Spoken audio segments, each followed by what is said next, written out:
Salam saudara-saudari semua, hari ini kita melihat kitab 2 Samuel pasal 16 yang disampaikan oleh Pastor Joshua. Segala keputusan harus melihat ada Allah dalam situasi keadaan apapun. Di saat penghakiman atau orang yang tidak kamu sukai di sebelah pihak menghadapi penghakiman Allah, atau kamu sendiri dalam keadaan yang tidak baik dalam situasi apapun keputusan kita harus tahu ada Allah. Jangan Allah ini dihapuskan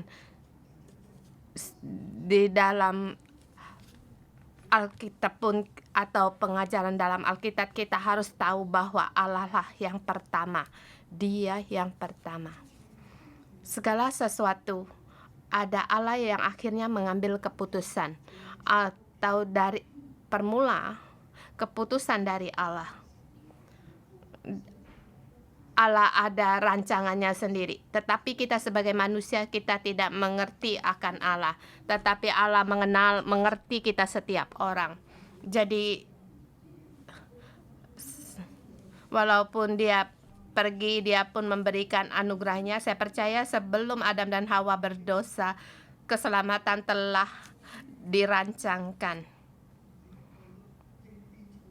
Jadi keselamatan bukan hasil cadangan, tapi itu rancangan Allah, dan itu hal yang sangat penting. Jadi sebelum kitab Kejadian pasal yang ketiga, pasal pertama dan kedua, pada saat manusia diletakkan di Taman Eden untuk memelihara taman, Allah telah menyediakan keselamatan. Allah berkata kepada Adam, segala tanaman buahnya dapat kamu makan, kecuali pohon tentang pengetahuan tentang yang baik dan pohon tentang pengetahuan yang jahat, sebab kalau kamu makan, kamu akan mati.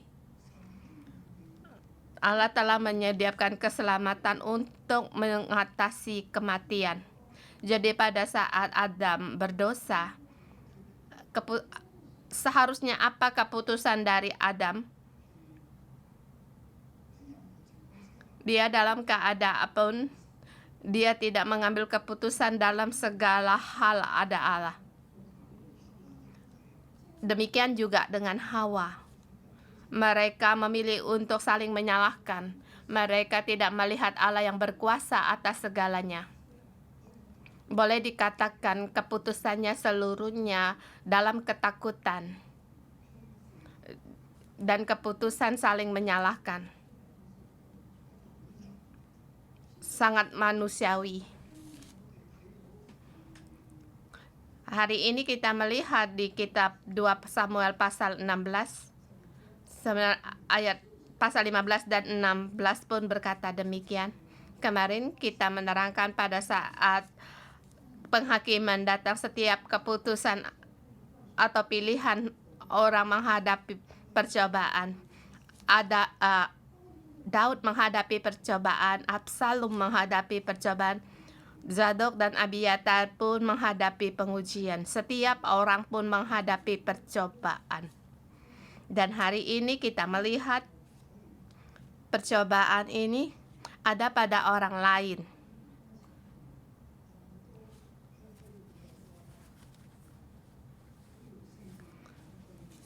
Di sini ada 4 orang dalam 2 perumpamaan. Pertama, yaitu orang dari suku Benyamin, orang-orangnya Saul. Yang kedua, menggunakan 2 pejabat penasehat. Satu yang membelakangi Daud, yang satu mengikuti Daud. Dia membangkang pada Daud dan mengikuti Absalom, dan keputusan ini mereka pun menghadapi ujian. Dan hari ini fokus kita pada segala keputusan harus tahu ada Allah. Baik keadaanmu baik atau tidak, dalam keadaanmu apapun, siapapun kamu, atau kamu berpihak kepada siapapun, atau berpihak pada pilihan apapun, kamu musuhnya Daud atau sahabatnya Daud. Di dalam kekuasaan atau kamu telah hilang kekuasaan. Apa identitasmu? Baik kamu identitasmu sebagai hamba atau kamu Tuhan, setiap orang keputusannya harus tahu ada Allah. Dan bagi kita hari berbicara kepada saudara-saudari kita, kebenaran ini harus kamu letakkan di dalammu, dan ini sangat-sangat penting. Terlebih lagi hari ini, dunia ini, sekarang ini yang begitu kacau. Setiap orang pun harus mengambil keputusan. Tidak seperti zaman kuno, meninggal dunia atau memisah dari keramaian dan hidup terpencil, segala pun tidak peduli, bertanam, hidup kemudian tua, mati, seumur hidup demikian. Tidak boleh. Setiap dunia saling ada kegiatan. Kalau kamu hari ini tidak bisa menggunakan HP, sampai di luar negeri pun kamu pun tidak bisa menggunakannya, karena semua pada serba modern. Kamu mau parkir pun tidak bisa parkir, sebab semua harus menggunakan HP. Dan seperti kita melihat di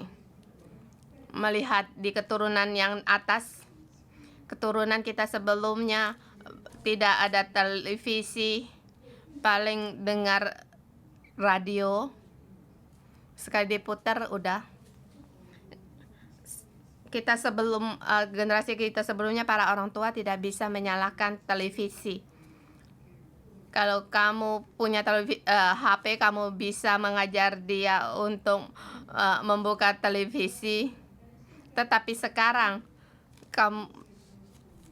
kalau tidak kamu yang mengajar aku, kecepatan semakin cepat dan seluruh dunia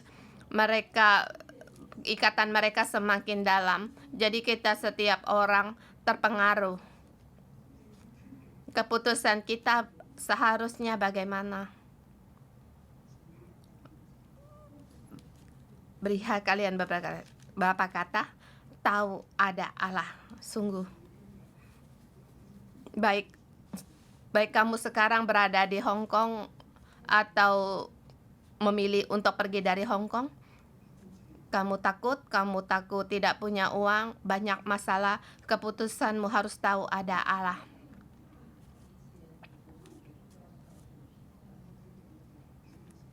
Keputusanku, aku mau melihat Allah dan berjalan dalam kebenaran. Allah terus menuntun kita 22 tahun, demikian kami melewati, tetapi Allah terus mendirikan kita dan semakin berada dalam berkat Allah. Kita masuk dalam ayat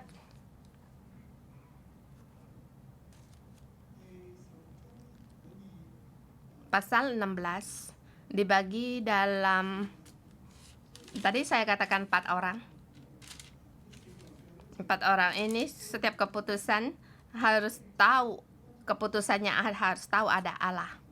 Dan 4 orang ini tidak termasuk Daud dan Absalom.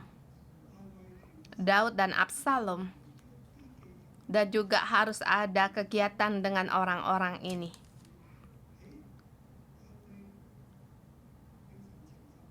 Daud waktu dihukum Allah, pedang ada pada keluarganya.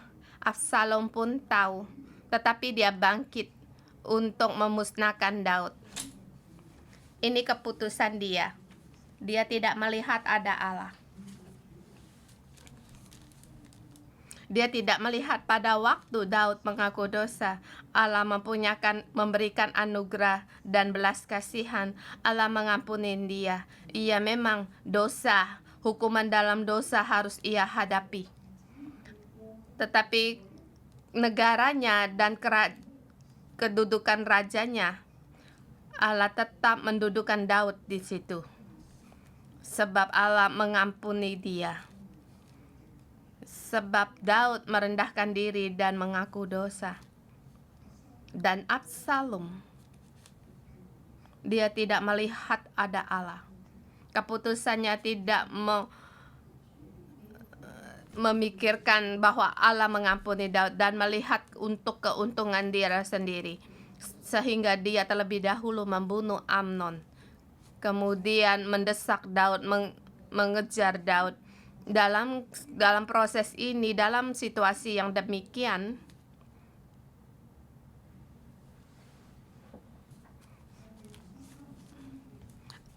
Daud dan Absalom, orang-orang sekitarnya, harus mengambil keputusan apa.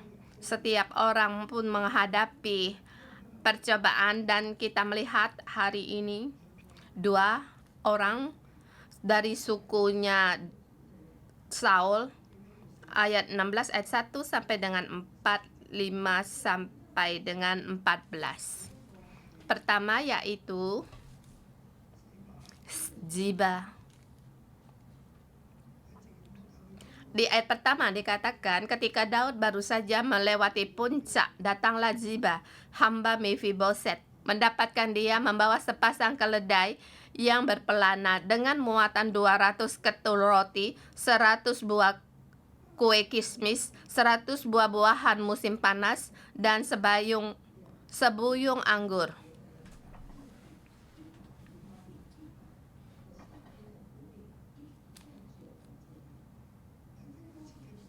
Hamba dari Mephiboset, Ziba.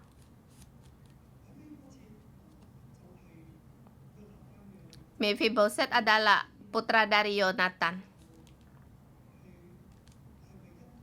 Dan Daud berbuat baik kepada dia, sehingga dia bersama dengan dia sehidang dengan raja makan.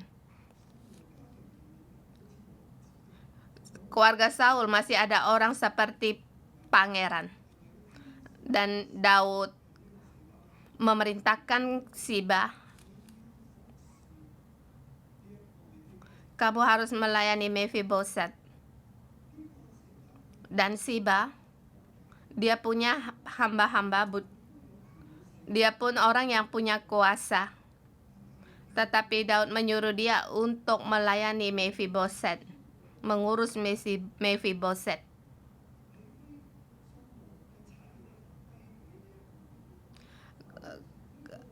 Harta warisan dari Saul diberikan kepada Mephiboset, dan menyuruh Ziba untuk mengurusnya, memeliharanya, dan hamba-hamba dari Ziba dan orang-orang yang dipakai oleh Ziba, dan juga harus memberi dan bertani di tempat Saul, dan untuk mengadakan segala keperluan dari Mephiboset. Dan Ziba ini, dia sangat kaya. Dia memelihara dari Saul yang sangat banyak. Dan Mephiboset, dia timpang kakinya, dia di istana, dia tidak meninggalkan istana. Dan sesungguhnya dia mengambil banyak keuntungan. Sekarang Daud melarikan diri.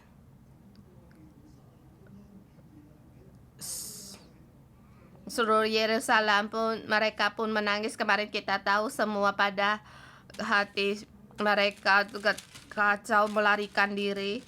Di pasal kemarin melihat keputusan setiap orang. Ada Zadok, Abiatar, Husai, keputusan mereka. Dan ada lagi, ada 600 pahlawan, orang-orang perkasa yang mengikuti Daud. Lagi pula Itai, dia terus mengikuti Daud.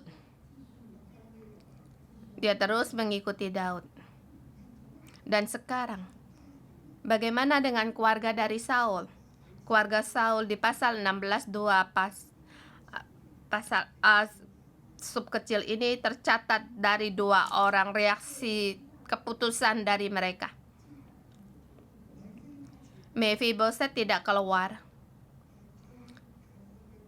tetapi hambanya Siba membawa sepasang keledai dan banyak pada kue-kue dan juga anggur untuk menyambut Daud.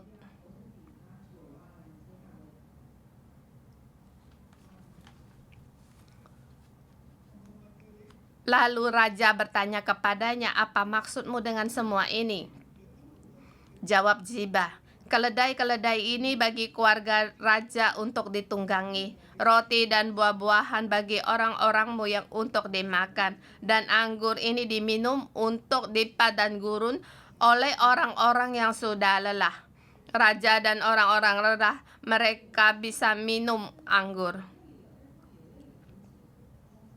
Kemudian raja bertanya, "Di manakah tuanmu, Mephiboset?" Jawab Ziba, "Ia ada di Yerusalem."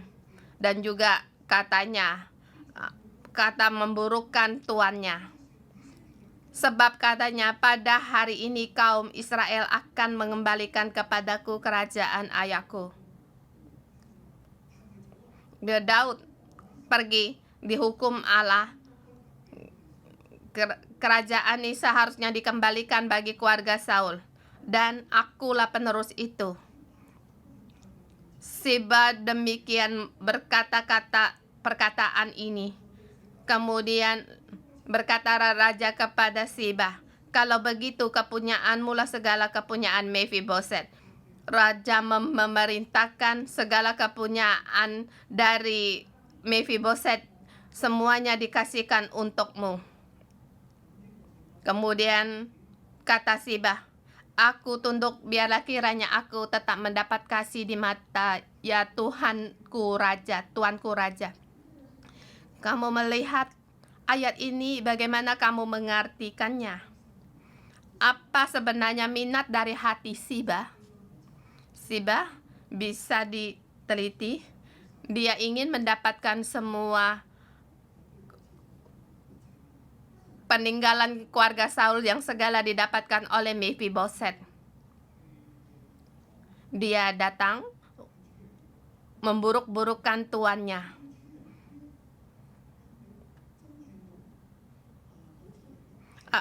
Apakah tuannya ini tidak keluar untuk menyambut Daud? Iya, memang benar. Tetapi apakah ia berkata segala kepunyaan Daud dikembalikan kepadaku? Belum tentu. Dan bukan keluar dari mulutnya. Tetapi dia ada satu kelebihan. Di saat Daud memerlukan sesuatu, kapan Daud memerlukan sesuatu? Biasanya kalau kamu memberikan dia hadiah emas, batangan emas, dia pun tidak peduli. Memberikan intan, belian, dia lihat pun tidak lihat. Tapi sekarang dia dalam pengembaraan dan mendapat begitu banyak roti, kismis, anggur, dan ada keledai yang bisa ditunggang. Hati Daud sungguhnya berterima kasih kepada Siba karena meringankan bebannya. Mengapa Siba berbuat demikian? Menurut pendapat saya, dia ada kemungkinan, memang di Alkitab tidak ditulis ya, ini pendapat saya. Ada kemungkinan karena melihat Allah mengampuni Daud. Dan kerajaan ini tetap milik Daud. Jadi terlebih dahulu ia mengatakan perkataan memburukkan tuannya.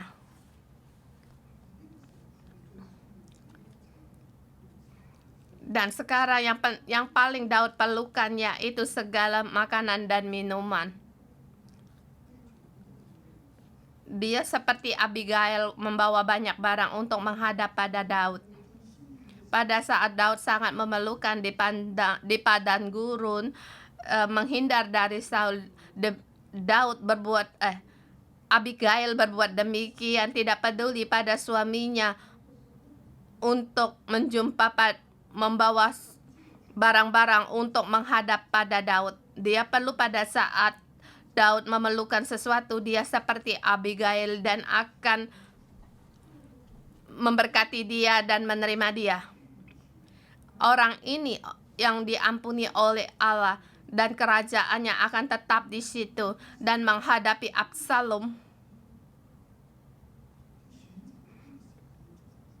Dia memilih untuk memberkati Daud karena dia melihat Daud. Di latar belakang Daud ada Allah yang mendukung dia dan Absalom tidak. Jadi saat itu dia mengambil keputusan ini untuk menolong Daud. Daud sangat bersyukur.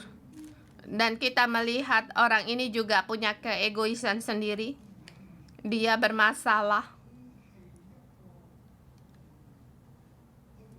Boleh dikatakan dia bukan orang yang bersih atau orang yang jujur.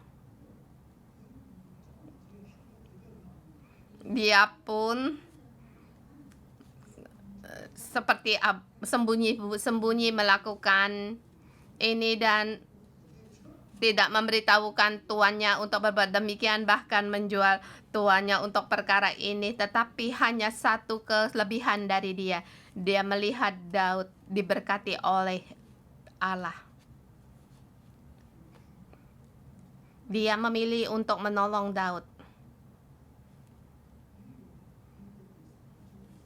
Sampai di pasal 19.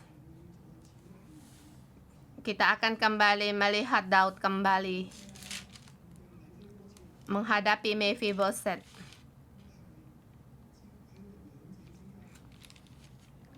Tahu keputusan di antara mereka berdua. Akhirnya bagaimana nanti saja. Kita lihat keputusan dari Siba. Dia melihat ada Allah memberkati Daud. Jadi saya ingin mendorong dia melakukan ini, walaupun dia melakukan secara sembunyi-sembunyi, tapi terhadap Daud sangat berterima kasih kepadanya. Dan semua ini saudara-saudari juga mengingatkan kita tidak mau menjadi orang yang sembunyi-sembunyi untuk menjual Tuhan kita, tetapi dalam kebenaran yang harus kita lakukan yaitu pada saat orang lain memerlukan sesuatu, kita harus menolong dia. Apalagi orang ini dia telah mengaku akan kesalahannya dan juga telah diterima kembali oleh Allah. Walaupun dia dalam penghakiman, dihukum, dia harus menghadapi hukumannya, tetapi setelah penghakiman Allah akan terus mengembalikan segalanya bagi dia. Kita akan melihat segala sesuatu ada pada Allah. Jangan melihat perkara yang terjadi mengambil keputusan. Kemudian kita lihat kembali Simei. Karena keterbatasan waktu tidak secara teliti membaca Simei.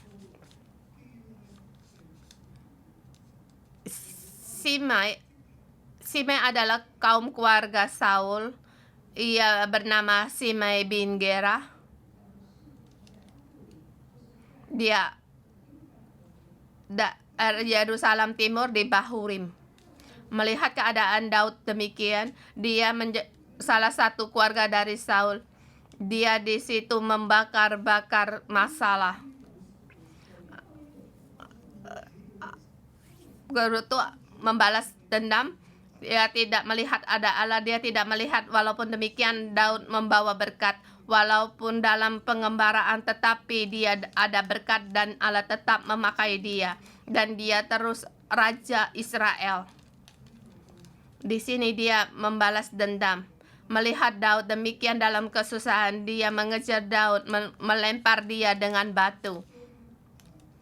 Kemudian di situ hamba-hamba dari Daud dan para orang-orang yang mengikuti Daud, keluarga Saul ini, mereka melawan dan menyerang mereka.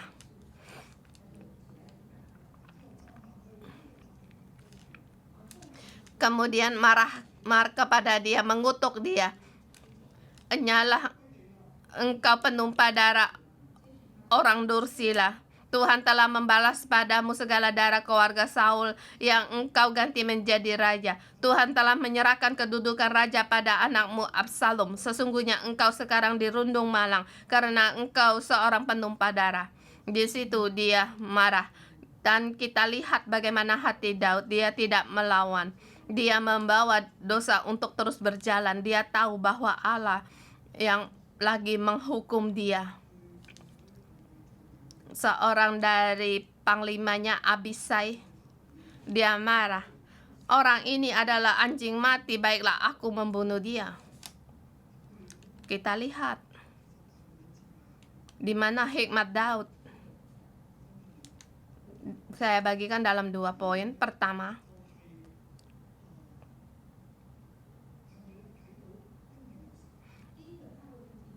Daud melihat ada Allah. Abisai mau membunuh Simei. Raja berkata kepada Abisai, apa urusanku dengan kamu? Hai anak-anak Juria, biarlah ia mengutuk, sebab apabila Tuhan berfirman kepadanya, kutukilah Daud, siapakah yang akan bertanya, mengapa engkau berbuat demikian? Sekarang saya bersalah kepada Tuhan. Sekarang saya menghadapi hukuman. Allah menggunakan orang ini untuk mengutuki saya. Dia berbuat demikian. Apa yang akan kita perbuat? Kalau kamu bilang harus membunuh dia, tidak mungkin, tidak boleh.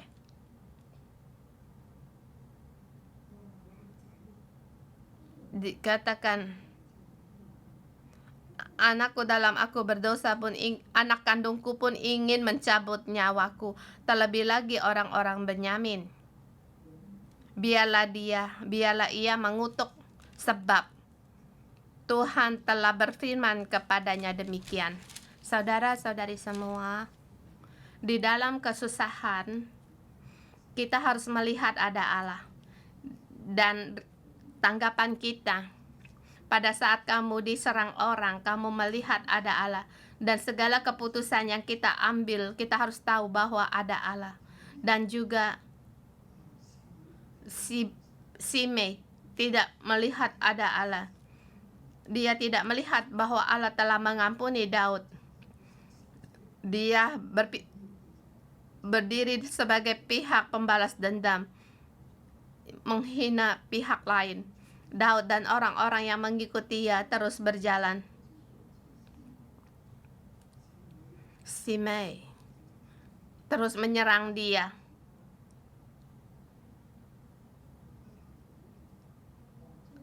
Raja pun berjalan sampai lelah. Kemudian sampai satu tempat untuk beristirahat.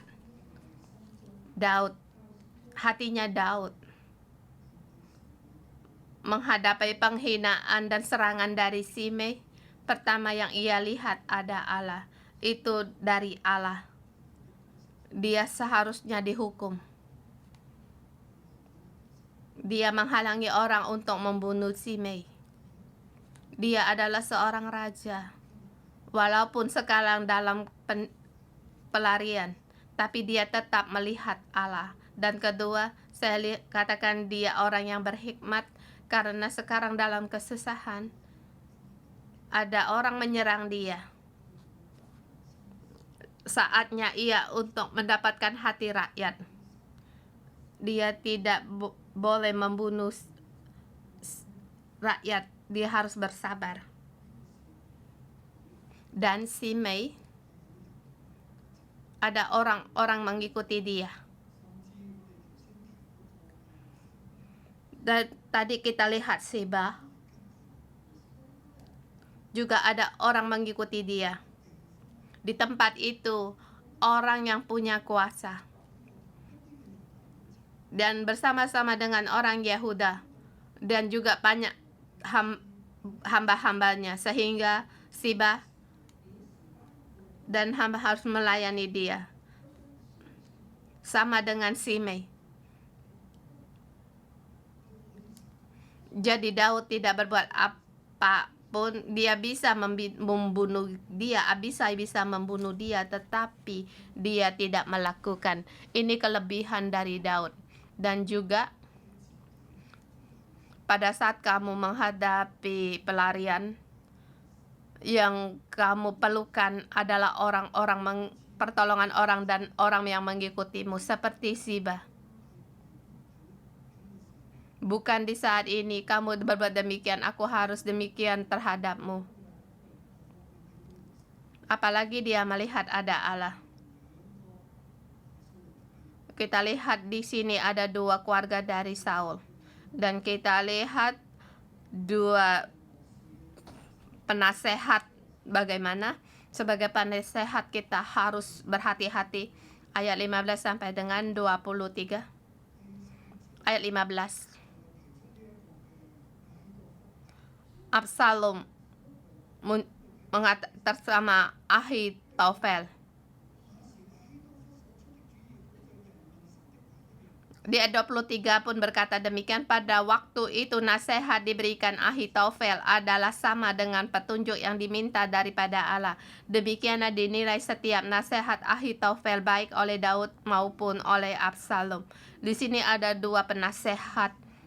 Ayat 15 dan 23 mengatakan orang ini yaitu Ahitofel.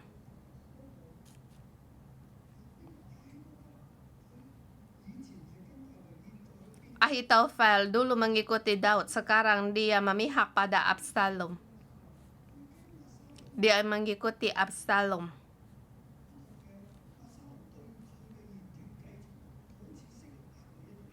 Absalom mendengar nasihatnya sama seperti Daud mendengar nasihat dari Ahitofel. Jadi orang ini sangat lihai. Di ayat 15 dikatakan, maka Absalom dan seluruh rakyat orang-orang Israel sampailah ke Yerusalem dan Ahitofel ada bersama-sama dengan dia. Ayat 15 dan 23 dikatakan di tengah-tengah dibungkus dengan begitu beberapa ayat di dalamnya. Kamu lihat pengaruh orang ini sangatlah lihai. Di mata Absalom dia ada orang yang terkenal dan Absalom mendengar dia. Dan pilihannya, adakah dia melihat ada Allah? Penasehat ini, dia pun tidak melihat ada Allah. Yang dia lihat yaitu politik, kekuatan. Seorang raja, pada saat ia meneruskan kedudukan raja sebelumnya, apalagi di zaman kuno, mereka pun akan berbuat demikian. Seperti kita melihat zaman perzinaan.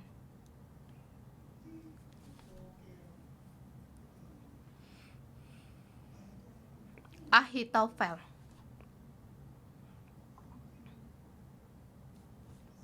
Dia menyuruh Absalom untuk menghampiri gundik-gundik ayahnya yang ditinggalkan yang menunggui istana untuk mencemari mereka.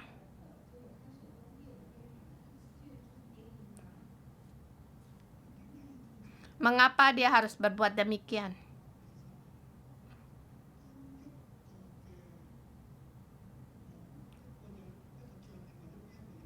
Pada saat seorang pemimpin atau raja pada saat dia terjatuh, ada cara demikian, yaitu mengambil istri-istri mereka dan di situ meniduri istri mereka, dalam arti mereka mendapatkan semua miliknya. Dan Absalom pun demikian. Dia di depan mata seluruh orang Israel berbuat demikian. Jadi bukan hanya perkara hawa nafsu. Itu adalah satu penyataan. Sekarang aku mempunyai semua milik ayahku, termasuk perempuan-perempuannya.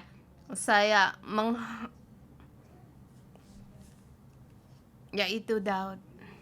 Saat ini dia tidak lagi menganggap Daud sebagai ayahnya, yaitu dia sebagai Daud adalah musuhnya yang saling sekarang dia merebut haknya Daud dan milik pusakanya. Bukan hanya melanggar dari 10 perintah Allah, dia juga melanggar hukum dan juga tidak bisa berbalik kembali. Dia tidak bisa berbalik kembali, dan ini adalah saran dari Ahitofel. Ahitofel, sekarang aku aku tidak bisa berbalik kembali, dan Absalom, kamu pun tidak bisa berbalik kembali. Siapa tahu nanti Kak Daud bilang mengampuni, bagaimana dengan aku? Daud sangat mengasihi anak ini dan sering-sering mengampuni dia dan tidak bersedia untuk membunuh dia dan menghukum dia. Ini perkara dari Daud. Ahitofel tidak membiarkan Absalom untuk berbalik kembali. Kita lihat penasehat ini biasanya banyak rancangannya dan berpikir untuk diri sendiri. Tidak membiarkan Absalom untuk kembali, agar salah satu caranya agar dia di hadapan orang memalukan gundik-gundik dari Daud. Dan Absalom pun mendengar. Bahkan dia terang-terangan berbuat demikian. Walaupun kamu menyukai 10 perempuan ini, bersembunyilah. Mengapa kamu berbuat di hadapan orang banyak? Sesungguhnya dia berbuat demikian untuk menyatakan bahwa dia adalah raja dan dia tidak melihat di situ ada Allah. Dia hanya melihat dirinya sendiri. Dan Ahitofel melihat kekuasaan. Dia orang yang berkuasa dan membuat demikian keputusan tanpa Allah. Dan kita melihat salah satu penasehat, yaitu Husai. Husai menghadap Absalom dan memberi salam, hiduplah raja. Kita sebagai orang dalam keadaan berkata demikian, hai Husai, bukankah kamu adalah teman sahabatnya Daud? Mengapa kamu berbohong? Adakah dia berbohong? Iya, dia memang di sini berbohong sebab Daud menyuruh dia keluar agar berpura-pura menyerah.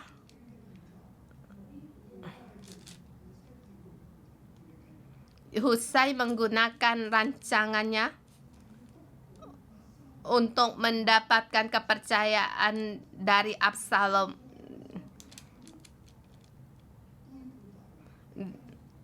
Dia pun menyatakan bahwa dia memberontak kepada Daud dan mengikuti dia. Absalom bertanya kepadanya, inikah kesetiaanmu kepada sahabatmu? Beginikah kebaikanmu kepada sahabatmu, Daud? Mengapa kamu tidak pergi bersama sahabatmu itu? Lalu berkatalah Husai kepada Absalom, tidak, tetapi dia yang dipilih oleh Tuhan oleh rakyat ini dan oleh setiap orang Israel. Dialah yang memiliki aku dan bersama-sama dengan dialah aku akan tinggal. Daud itu masa lalu di hadapan orang Israel yang aku pilih, aku bersama-sama dengan mereka. Bahkan aku mau tinggal bersama dia. Aku menyerah padamu, aku mengikutimu. Dan berkata lagi, kepada siapakah aku mempersembahkan diri? Bukankah kepada anaknya? Dia meninggi-ninggikan dia lagi. Bagaimana aku memperhambakan diriku kepada ayahmu, demikian aku memperhambakan diriku kepadamu. Absalom percaya, ini keputusan dari Husai. Aku bilang keputusan dari Husai sepertinya, yaitu seperti juga gelap, seperti Siba. Keputusan secara sembunyi-sembunyi, tetapi dalam kebenaran kita tidak setuju dengan berbohong. Siba mungkin berbohong, Husai dia berbohong,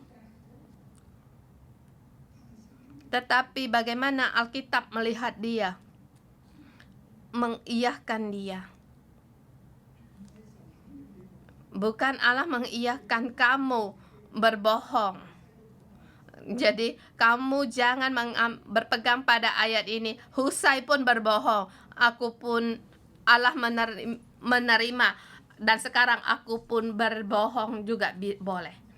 Tetapi di dalam arena perang terhadap antara hidup dan mati, Husai harus mendapat perhatian dari Absalom untuk menolong Daud.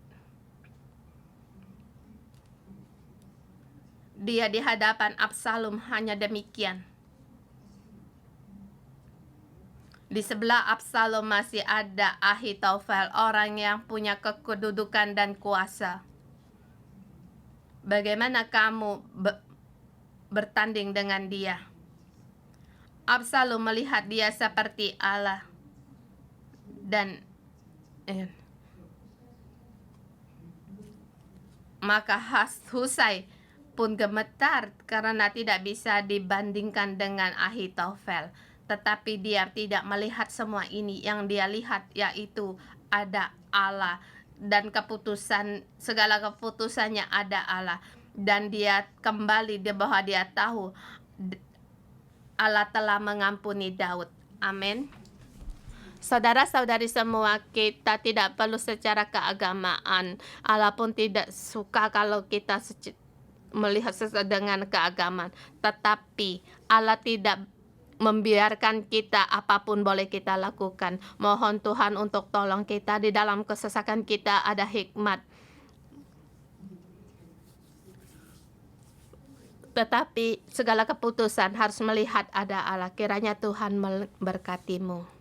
Mari kita bersama menyembah Tuhan Allah kita. Haleluya. Haleluya.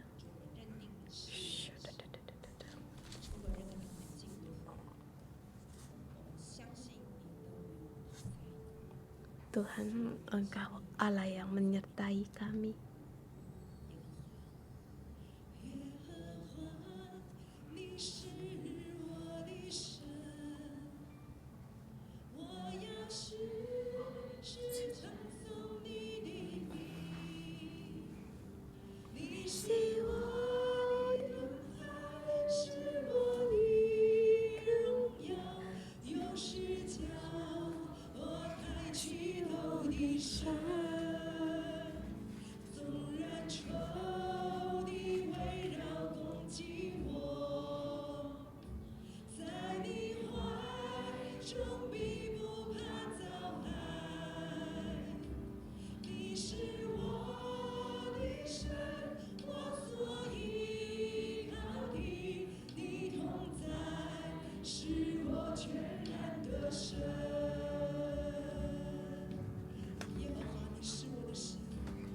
耶和华，你是我的神，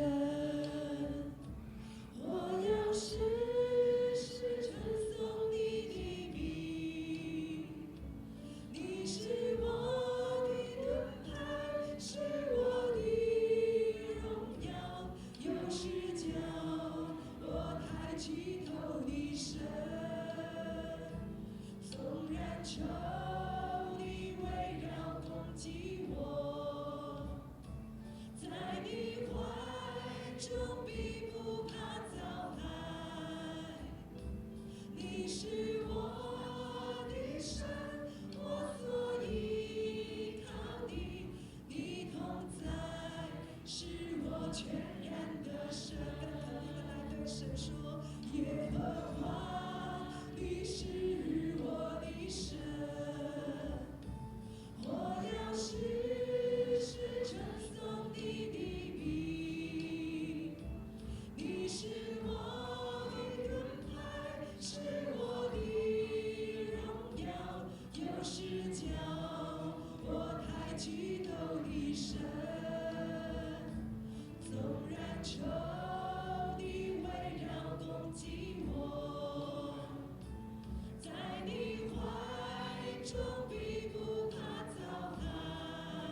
Tuhan, kami bersyukur dan berterima kasih. Engkau Allah kami. Kami berterima kasih pada saat bagaimana Engkau menolong Daud untuk terhindar dari pengejaran Daud dan Absalom dan musuh-musuhnya, semua karena Engkau. Tuhan, Engkaulah di dalam hidup kami. Tuhan, banyak sekali Absalom yang mengejar kami, mungkin dalam kesusahan, dalam keadaan. Di dalam hidup kami banyak sekali kesusahan. Tuhan, Engkau tolong kami. Engkau pasti akan menolong kami, setiap orang, dari segala musuh-musuh kami. Tuhan, Engkau menyertai kami. Kami bersyukur dan berterima kasih.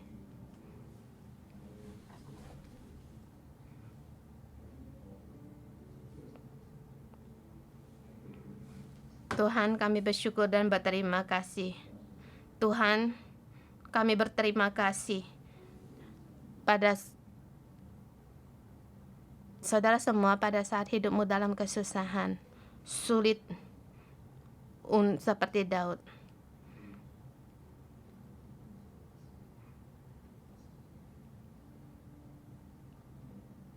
Pada saat kamu dalam kesusahan,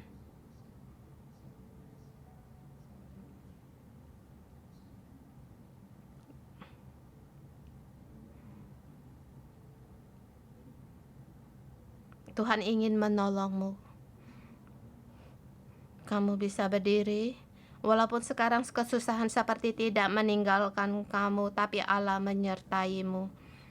Kamu tetap berdiri di hadapan Allah. Allah menyertaimu. Allah mengerti akan kesesakanmu. Allah menyertaimu.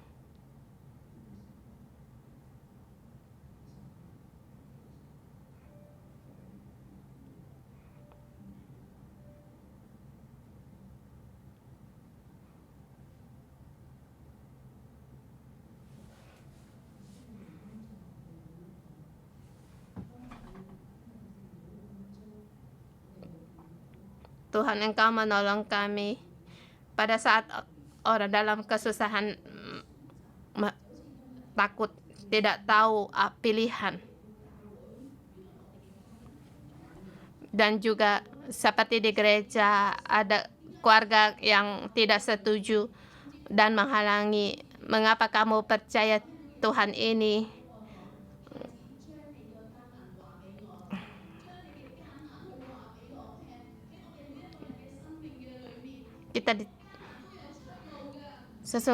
Tuhan berkata, segala kesusahan berikan kepadaku. Segala kesusahan ada di kejujuran, sebab kita punya Allah. Kita punya kesusahan, kita kembali kepada Allah.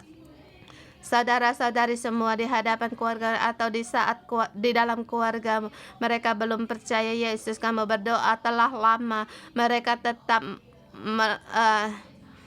tidak suka dan melawanmu. Saya bersama keluarga kita belum seluruhnya datang ke gereja. Tuhan belum berkata,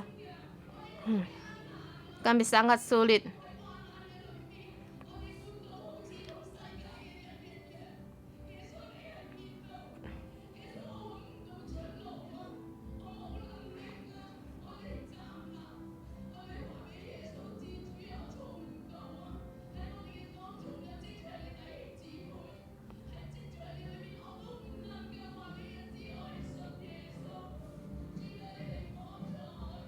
Tuhan, Engkau tolong kami Di dalam kepercayaan kami tidak melihat Engkau.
Tuhan, mohon Engkau menolong aku di dalam setiap mengambil keputusan. Aku melihat ada Allah, agar Tuhan yang menuntun.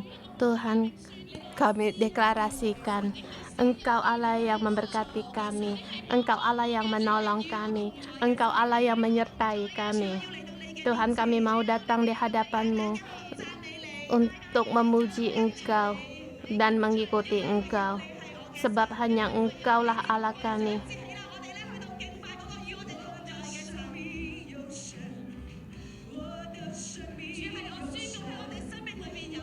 Tuhan, kami deklarasikan di dalam hidup kami ada Engkau.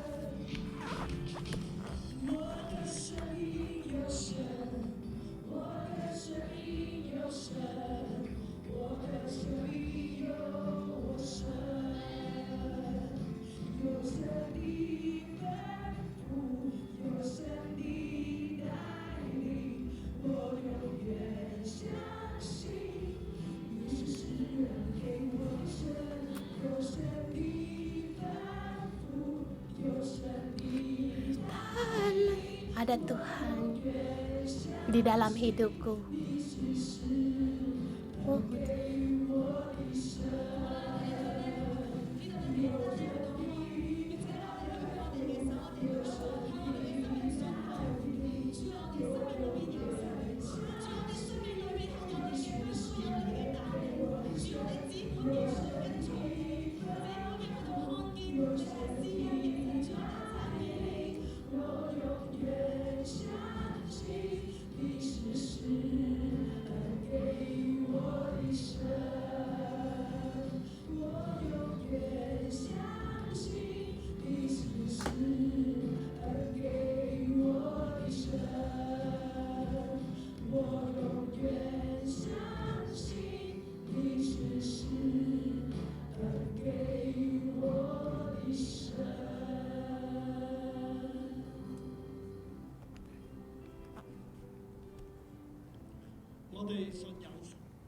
kami percaya ada Allah. Segala keputusan kita percaya ada Allah. Maksud saya, Allah hidup, Allah berkuasa, Allah yang memberi, Allah yang memberkati, dan juga Allah Dia yang ada kegiatan dengan kita. Mari kita pejamkan mata. Tuhan,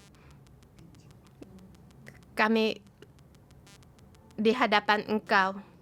Mohon Engkau menolong saudara-saudari kami dimanapun kami berada.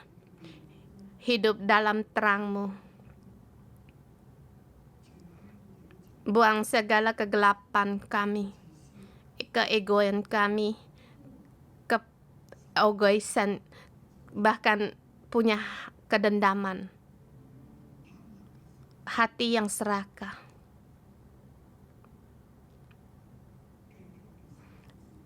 Hati yang saling berhitung.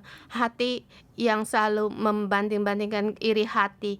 Agar kami hanya menghadap pada Engkau, hidup di dalam terang-Mu. Di dalam terang-Mu berjalan. Tuhan, berkatilah kami setiap orang. Kami hari ini di hadapan Tuhan, kami menerima berkat ini. Ya Allahku, kami mau berjalan di dalam terang-Mu, tahu bahwa Engkau hidup. Hidup selamanya, yang berkuasa atas segalanya. Tuhan, kuatkanlah iman kami terhadap Engkau, dan hati yang rindu akan Engkau.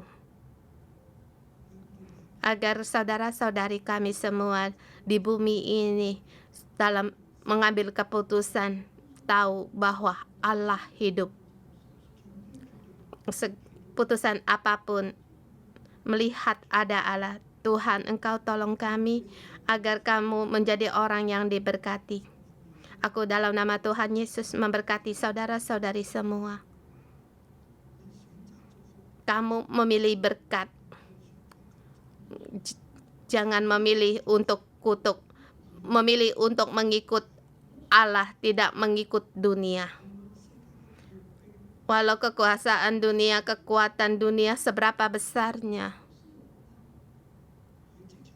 di tempat kerja, kamu tetap hidup seperti Husai. Kepada Tuhan mengikuti orang yang diurapi Allah. Tuhan memberikan kamu hikmat dan kebebasan. Segala sesuatu yang kamu kerjakan, kamu tahu bahwa ada Allah dan juga berkenan bagi Allah.